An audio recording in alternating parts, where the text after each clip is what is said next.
Assalamualaikum warahmatullahi wabarakatuh. Alhamdulillahirabbil alamin. Sahabat-sahabatku yang dirahmati Allah, kita berjumpa kembali dengan kisah tutor. Langsung saja pada kesempatan kali ini kita akan bercerita tentang kecerdikan, kepiawaian, keahlian, keistimewaan dan luar biasanya Abu Nawas dalam memecahkan 1000 masalah. Pada kesempatan kali ini kisahnya berjudul licik dibalas licik. Licik dibalas licik. Jadi suatu sore ketika Abu Nawas sedang mengajar murid-muridnya Madin madrasah, datanglah 2 orang tamu. Yang satu adalah orang tua penjual kahwa, penjual mangga atau penjual buah lah mungkin. Yang satu adalah pemuda kebangsaan Mesir. Setelah mereka bercakap-cakap, jagong, berbincang-bincang, akhirnya pulanglah kedua tamu tersebut. Dan setelah itu Abu Nawas berkata kepada murid-muridnya, santri-santrinya, santri-santriku, semuanya perhatikan, besok malam kalian semua datanglah ke sini dengan membawa peralatan, yaitu cangkul, linggis, palu, arit, dan berbagai peralatan yang lain. Pokoknya semuanya ya, tanpa terkecuali. Santri-santri yo bingung cah, loh kok ngene cah, kenapa iki? Bingung dan takut. Sebenarnya apa yang terjadi, kok guruku ngongkon memerintahkan seperti ini? Kalian tidak usah takut dan tidak usah khawatir salah. Gurumu yang memerintah. Besok malam semuanya datang ke sini, bawa peralatan. Dah, sekarang pulanglah kalian semua. Tapi tetap mereka bergumam dalam hati, ada apa gerangan ini? Akhirnya setelah waktu yang ditunggu, malam tiba, murid-murid banyak sekali ya.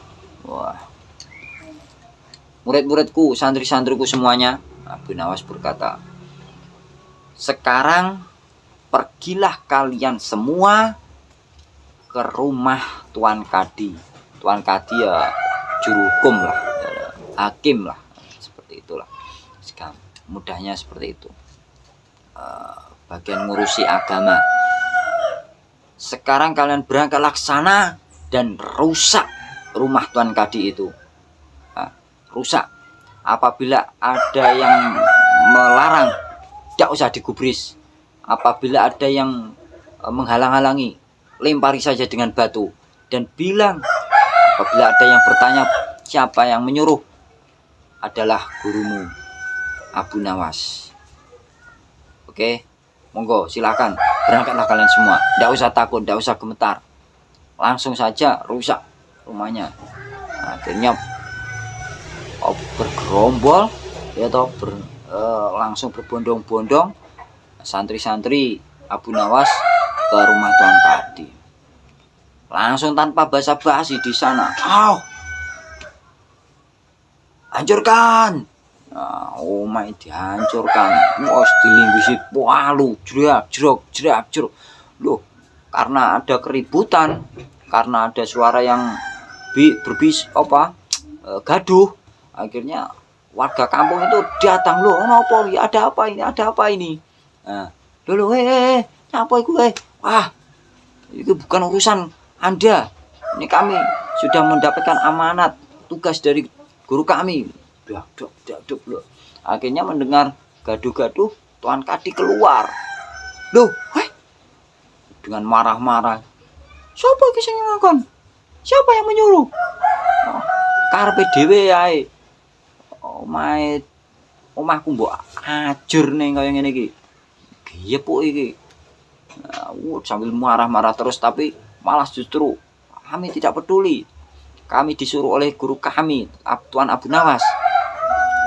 Apabila kalian semua menghalang-halangi, kami akan melempar batu kalian. Akhirnya karena santrinya banyak dan penduduk tidak mampu untuk menghalang-halangi. Tuan Kadi pun hanya bengong, mulai akhirnya dah wes dirusak omae sampai dengan rata dengan tanah. Setelah selesai, akhirnya mereka semua santri-santri pulang. Dan karena rumahnya hancur, gitu, Tuan Kadi marah dan melaporkan hal itu kepada Baginda Raja Harun ar-Rasyid. Baginda, bla bla bla bla bla, diceritakan semua oleh Baginda Raja. Dan akhirnya Baginda Raja pun kaget mendapatkan laporan itu. Langsung saja mengutus utusan kepada Abu Nawas untuk menghadap ke istana.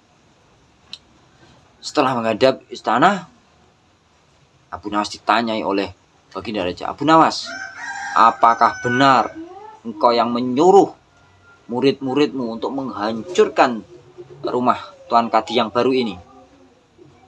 Benar? Benar Baginda Raja, tidak salah. Saya yang menyuruhnya. Dan apa yang membuat hal itu kau lakukan? Ya, saya menyuruh murid-murid saya untuk menghancurkan rumah Tuan Kadi yang baru ini hanya berdasarkan mimpi Baginda. Ya, mimpi. Saya bermimpi bahwa rumah Tuan Kadi yang baru ini tidak cocok. Dan saya disuruh untuk menghancurkannya, sehingga saya laksanakan untuk penghancuran rumah tersebut. Baginda Raja geleng-geleng. Apakah hanya berdasarkan dengan mimpi kau merusak, menghancurkan rumah orang? Hukum dari mana itu? Di mana ada hukum seperti itu, Abu Nawas? Nah, takonilah. Ya, hukum dari Tuan Kadi itu sendiri, Baginda Raja. Mendengar jawaban Tuan Abu Nawas, Baginda berpikir dan lantas menanyai Tuan Kadi. Tuan Kadi, apakah benar engkau mempunyai hukum yang seperti itu? Sambil pucat basi tak berkata, akhirnya Tuan Kadi menunduk, diam 1000 bahasa, takut, gemetaran. Abu Nawas, jelaskan supaya saya nggak pusing dengan permasalahan ini. Jelaskan Abu Nawas, apa yang sebenarnya terjadi sehingga terjadi peristiwa seperti ini. Baiklah, Abu Nawas tetap tenang. Baginda, beberapa hari yang lalu saya kedatangan tamu. Beberapa hari lalu ada seorang pemuda Mesir datang ke Baghdad ini untuk berdagang, untuk berdagang dengan membawa harta benda yang sangat banyak sekali, ya. Dan pada suatu malam anak muda ini bermimpi menikah dengan putri Tuan Kadi dengan mahar yang sangat banyak, dengan mas kawin yang sangat banyak. Itu cuma mimpi, Baginda. Setelah mendengar kabar seperti itu, desas-desus kabar seperti itu, Tuan Kadi akhirnya mendatangi pemuda ini, lantas meminta mahar sesuai dengan apa yang ada dalam mimpi tadi. Meminta mahar seperti itu semua.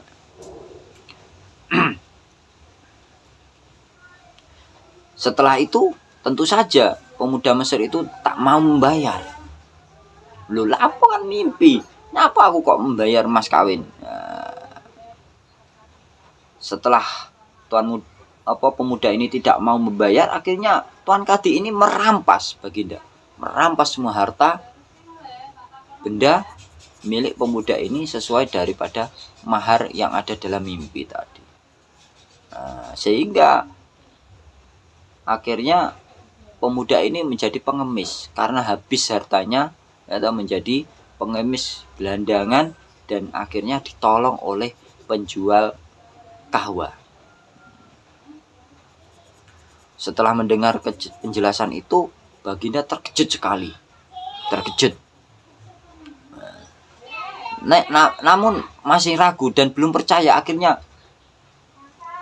Abu Nawas, datangkan pemuda itu di hadapanku sekarang. Nah, karena pemuda itu sudah disetting, sudah disuruh oleh Abu Nawas menunggu di luar atau di pintu istana. Akhirnya dengan mudahnya disuruh masuk. Setelah itu pemuda disuruh untuk bercerita mulai dari kedatangannya di negeri ini, di negara Baghdad ini. Bagaimana kisahnya? Dan ternyata apa yang diceritakan pemuda ini sama persis dengan apa yang diceritakan oleh Abu Nawas. Kurang ajar. Baginda Raja marah-marah besar. Jadi selama ini saya mengangkat Tuan Qadi yang salah, yang bejat moralnya. Sambil murka ya. Sehingga Baginda Raja murka mendengar kisah seperti itu. Setelah itu akhirnya Tuan Qadi dipecat ya. Seluruh hartanya dirampas dan diberikan kepada pemuda itu. Setelah perkara selesai, kembalilah pemuda Mesir itu dan Abu Nawas pulang ke rumah. Pemuda Mesir itu hendak membalas kebaikan daripada Abu Nawas yang telah membela dirinya hingga ia kembali seperti semula bersamaan dengan harta benda itu. Namun Abu Nawas tentu menolak. Nggak usah diberi apa-apa, wis apa-apa, nyantai aja bro.